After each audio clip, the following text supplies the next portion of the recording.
My name is Sophie.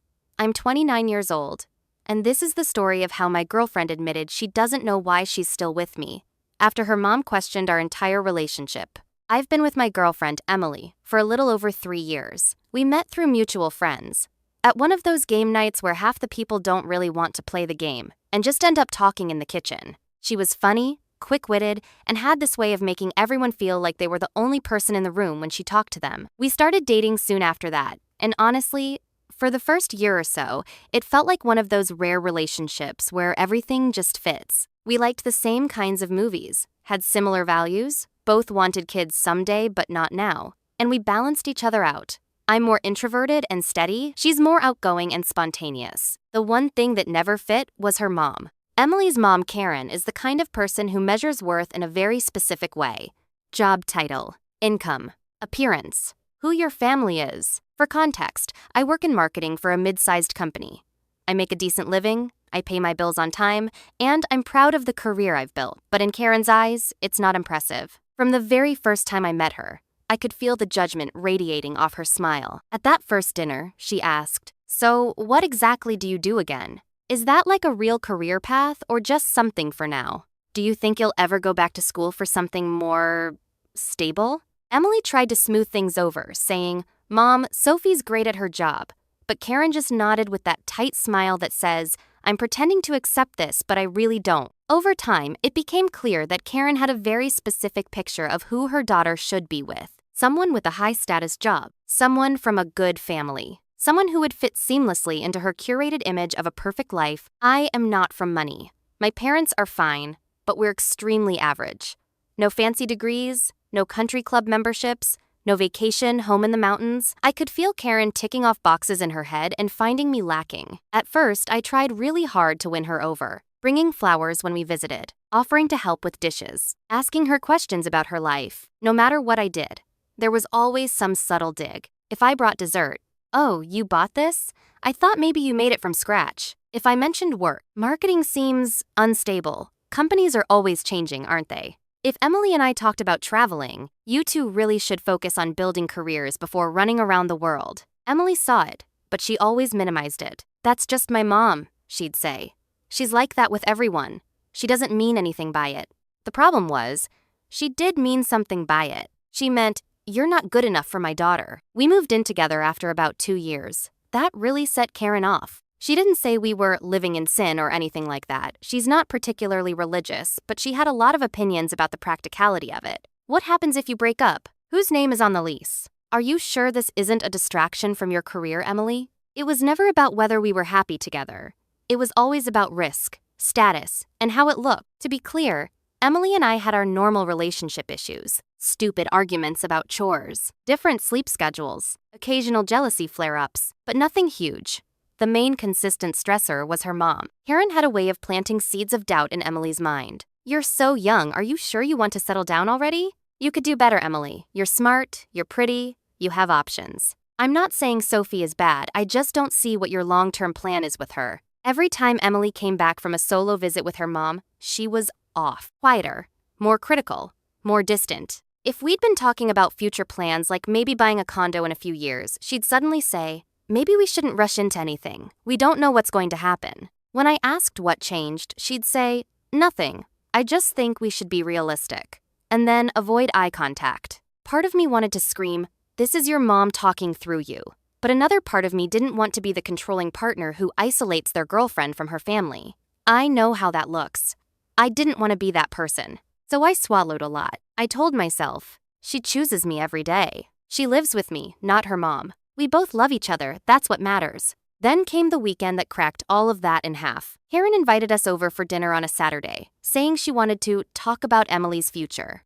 That phrasing alone made my stomach drop. I had no idea that by the end of that night, I'd hear from my own girlfriend that she didn't even know why she was still with me. The night of the dinner, I told myself I wouldn't go in defensive. I told myself, just be polite, support Emily. If her mom starts in, don't escalate. We arrived at Karen's house around 6 p.m. It's one of those perfectly decorated suburban homes where the throw pillows always match the seasons, and there's not a speck of dust anywhere. Karen greeted Emily with a big hug, then turned to me with a much smaller, colder one. "Sophie," she said, "you look comfortable." I was wearing jeans and a nice blouse, nothing sloppy. I forced a smile and said, "Good to see you too." We sat down for dinner, roast chicken, potatoes, salad. Classic, Instagram perfect. For the first 20 minutes or so, the conversation was harmless. Work updates, neighborhood gossip, Emily's cousin's engagement. Then, Karen shifted gears. "So," she said, eyes flicking between us, "have you two thought any more about your long-term plans?" Emily glanced at me, then back at her mom. "What do you mean?" Karen sighed like she was so burdened by concern. "Well, you're 30 next year," she said to Emily. "You're not a kid anymore. Are you planning to get married, have children, buy a house? These things require stability and planning. I just want to know what your plan is." Emily said a little stiffly. "We've talked about it. It's not like we're doing nothing." Karen nodded slowly. "And what does that plan look like, exactly?" There was a pointed silence. Emily started to say, "Well, but Karen cut her off. "I don't mean vague ideas," she said. "I mean concrete steps, timelines. You've always had so much potential, Emily. I'd hate to see you drift because you're comfortable." There was that word again. Comfortable. Said like it was a disease. I spoke up. "We're taking it one step at a time," I said. "We both work full-time. We've talked about saving for a place, and we're aligned on wanting kids in the future. We don't have an exact date for everything yet, but we're not aimless." Karen looked at me like I was a student who'd given the wrong answer. "That's all well and good," she said. "But the reality is, stability matters. And I'm just not sure I see it here." Emily frowned. "What's that supposed to mean?" Karen turned to her. "It means I look at your situation and I wonder what you're building. You're renting. You're not married. You're not engaged. You're splitting bills with someone who, no offense, doesn't have a particularly high earning or secure career. Where does this go, realistically?" I felt like I'd been slapped. I said as calmly as I could, "My career is stable, actually. I've been at my company for 4 years. I've gotten promotions, and I make enough to support myself." Karen gave me that tight smile again. "I'm sure you're doing your best, Sophie. I'm just saying, Emily has always aimed high. I don't want her to limit herself because she's afraid to start over." Emily's face had gone pale. "Mom, that's not fair," she said. "I'm not limiting myself. I love Sophie. We have a good life." Karen pounced on that. "Do you?" she asked. "Do you really? Or are you just comfortable and scared that if you leave, you'll be alone for a while? Because I've heard what you say when you're upset, Emily. You've told me you're not sure this is enough for you." My heart skipped. This was news to me. I turned to Emily. "What is she talking about?" Emily looked like a deer in headlights. "Mom, can we not do this right now?" Karen leaned back. "I'm just trying to understand, sweetie. You come to me crying about fights, about feeling unsupported, about wondering if Sophie really has the same drive you do. And then you go back and pretend everything is fine. Which is it?" I felt like the floor had dropped out from under me. I knew Emily vented to her mom. Sometimes we all vent to someone, but I had not realized the extent of it, or how her mom would weaponize it. Emily stammered, "I never said. I mean, I was just upset. You're twisting." Karen cut in. "I'm not twisting anything. I asked you point blank last week, why are you still with her if you're so unsure? And you didn't have an answer." My hands were shaking under the table. I looked at Emily. "Is that true?" She stared at her plate. Karen pressed on. "That's what I want to know. Why are you still with Sophie? What is she giving you that you couldn't get with someone more compatible with your ambitions?" The room went dead silent. Emily finally looked up, eyes shining. "I don't want to talk about this in front of her," she said, gesturing toward me. Karen scoffed. "She's part of the equation, Emily. She deserves to hear the truth, too." I felt like I was going to throw up. "I think," I said carefully, "that this is a conversation Emily and I should have privately. Not at your dinner table." Karen shrugged. "Fine, but pretending these questions don't exist won't make them go away." The rest of dinner was a blur. Minimal small talk, awkward silence, the clinking of cutlery against plates. As soon as we could politely escape, Emily and I thanked them for dinner and left. The car ride home was thick with unspoken words. About 10 minutes in, I couldn't take it anymore. "Is it true?" I asked. "Did you tell your mom you're not sure about us? That you don't know where this is going?" Emily stared out the window. "I was venting," she said. "I was stressed," I swallowed. "She said she asked you why you're still with me, and you didn't have an answer." There was a long pause. Then, very quietly, she said, "She keeps asking me that. Over and over. Why are you still with Sophie? What are you getting out of this?" "I'm tired, Sophie. I don't want to be interrogated about my own relationship every time I see my mom." "That's not what I asked," I said. When she asked you why you're still with me, what did you say? Her voice got even softer. I told her I don't know. The words hit me like a physical blow. You don't know? I repeated. She winced. I didn't mean it the way it sounds. I was overwhelmed. She cornered me. I cut her off. Emily, that's not a trick question. Either you know why you're in this relationship or you don't. She snapped then, voice rising. Relationships are complicated, Sophie. It's not as simple as I stay because of XYZ. Sometimes I'm happy, sometimes I'm not. Sometimes I feel like we're on the same page. Sometimes I feel like I'm dragging you along. I don't have a neat little answer for my mom. I blinked back tears. So when someone asks you why you're with me, your honest answer is, I don't know, I asked. Do you have any idea how that feels to hear? She rubbed her forehead. I shouldn't have said it out loud. I was just tired of defending us, tired of explaining, tired of feeling like I have to justify every choice. That's not the same thing as not knowing why you're here, I said. You either want to be with me or you don't. She stared ahead at the road. Finally, she said, I don't know what I want long term, okay? I love you. I like our life. But when my mom asks, is this it for you? Is this the person you want to build everything with? I freeze. I don't know. There it was. Not I absolutely do. Not even I absolutely don't. Just I don't know. Over and over. The rest of the drive, we were both silent. When we got home, she went straight to the bedroom. I sat on the couch in the dark, replaying her words in my head. My mom keeps asking why I'm still with you, and honestly, I don't know. And for the first time since we got together, I had to ask myself a question too. Did I want to be with someone who didn't know if they wanted to be with me? For the next couple of days, our apartment felt like a Cold War zone. We went through the motions, went to work, shared the bed, exchanged basic information. I'll be home late. We're out of milk. But the warmth was gone. The unspoken hung between us. Her, I don't know. I needed to talk about it. Really talk. Not in the car, not in the shadow of her mom's words, but just the two of us, honestly. On the third night after the dinner, I asked her, can we sit down and talk about this, properly? She looked tired. I guess we have to, she said. We sat at the kitchen table, the same place where we'd planned vacations and laughed about stupid memes. It felt different now. I took a breath. I'm not going to dance around it, I said. If someone asked me why I'm with you, I could give 100 answers. You're kind. You make me laugh. We balance each other. I feel safe with you. I want to build a life with you. Those things are all true, even when we fight. She looked down at her hands. I need to know, I continued. When your mom or anyone asks you why you're still with me, do you have any of those answers? Or is it truly I don't know? She was quiet for a long time. Finally, she said, I do love you, Sophie. I don't want you to think I don't. But when my mom asks me those questions, my brain goes blank. All I hear is her voice saying, you could do better. You're settling. You're wasting your potential. And I start to believe her. I nodded slowly. So is it that you don't know why you're with me?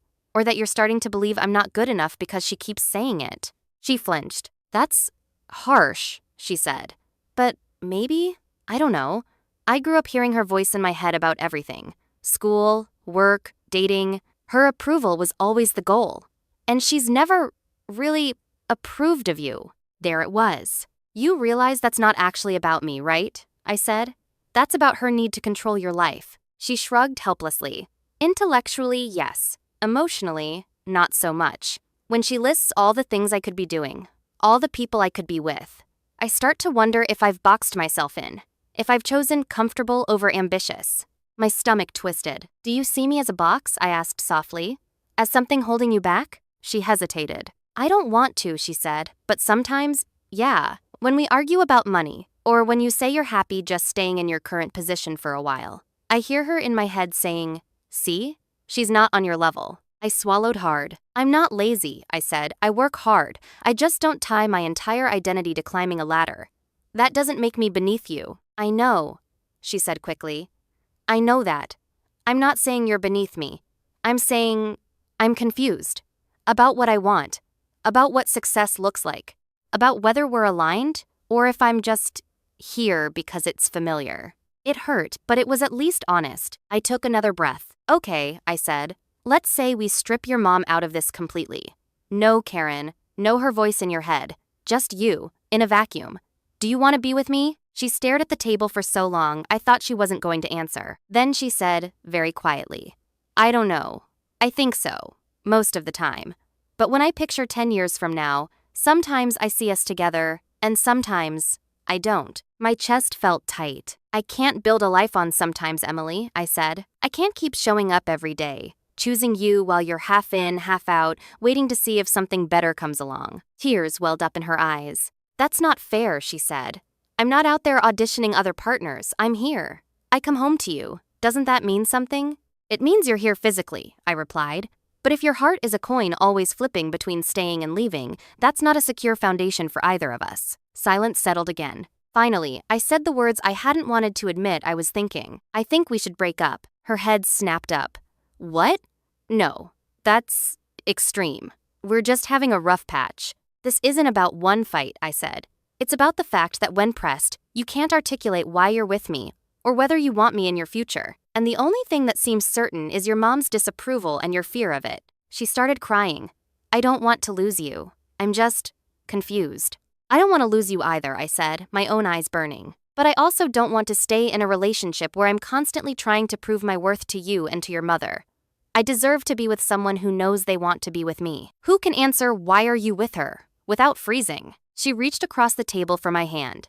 Can't we go to therapy? Work this out? Give me time to figure it out? I pulled my hand back. Not unkindly, but firmly. I think we both need time to figure ourselves out, I said. But I don't think we should do that while we're entangled like this. I think you need space away from your mom's narrative, and I need space away from feeling like I'm on trial. The next few days were a blur of logistics and grief. I slept on the couch while we figured out who would move out. We divided furniture and dishes like we were divvying up assets in a divorce. We cried a lot, sometimes together, sometimes separately. Karen, predictably, had a lot to say. She texted Emily things like, I'm sorry you're hurting, but this is for the best. You'll find someone who matches your ambition. I never thought Sophie was right for you anyway. I saw some of those messages by accident when Emily left her phone on the counter. It stung, but it also weirdly solidified my decision. This wasn't a fight I could win, because the fight wasn't really about me. It was about Emily's lifelong struggle to separate her own voice from her mother's. A week later, I moved into a small one-bedroom apartment closer to my job. It was lonely and quiet and mine. Emily and I still talk occasionally, mostly about practical things we hadn't fully sorted. There's a part of me that still loves her deeply. There's a part of me that wonders if, without her mom's constant pressure, we might have made it. But there's also a part of me that knows I did the right thing by refusing to stay with someone who didn't know if they wanted to stay with me. Now I'm trying to rebuild my sense of self, separate from being someone's maybe. Sometimes I replay her words in my head. My mom keeps asking why I'm still with you. And honestly, I don't know. And I remind myself, that sentence says more about where she is in her life than where I am in mine. I am not less worthy just because she couldn't see clearly through her mom's expectations. Still, it hurts. So I want to put this out there, Reddit style, and ask, was I wrong for ending the relationship after my girlfriend admitted she didn't know why she was still with me when her mom questioned our relationship? Should I have stayed and tried therapy or given her more time to figure things out? Or was walking away the only healthy choice when I realized I was someone's, I don't know? Let me know what you think in the comments. And if you like stories like this, don't forget to like the video and subscribe for more Reddit-style relationship drama and Sophia storytime content.